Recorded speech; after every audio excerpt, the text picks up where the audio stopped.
هنتكلم النهاردة عن برج الأسد. أيوان، برج الأسد.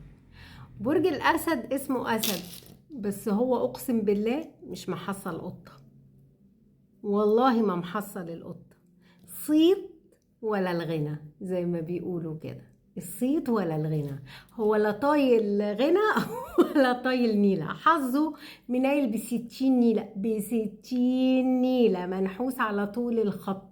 الناس بصله على طول، شايفاه ياما هنا ياما هناك. واو، اوعى، كاريزما، شخصية، مش عارف ايه، وشحات. اللي في ايده مش ليه، يا ريت.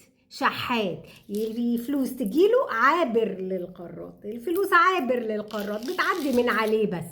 انما تقعد معاه، تقعد عنده يستفيد بيها، ابدا ما بيحصلش. برج الاسد طيب، طيب بهبل. طيب بهبل، بيضحك عليه، حنين بزيادة. بيحب حبايبه قوي وبيستغلوه. مستغل على طول الخط. عامل لي بقى اللي هو الشريف الامين العفيف، هو كده.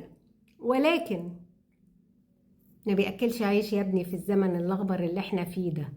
حظه دايما الكواكب والابراج، والناس تحكي لك وتعمل لك على الابراج كلها، والحظ جاي لها والفلوس جايه لها وكده. طبعا الكلام ده فيستك، بس في الاساس محدش بيتكلم على برج الاسد ان جاي له حاجه، ولا حظه حلو، ولا السنه دي ولا السنه الجايه ولا السنه اللي بعديها. على طول منيل ب60 نيله، على طول منيل ب60 نيله.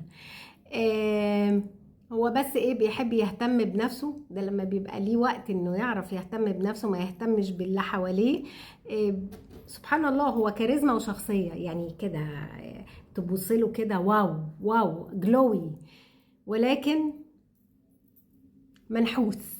برج منحوس. النحس ده هيتفك امتى؟ الله اعلم. ومبسوس له على طول، مهما يعمل مبسوس له.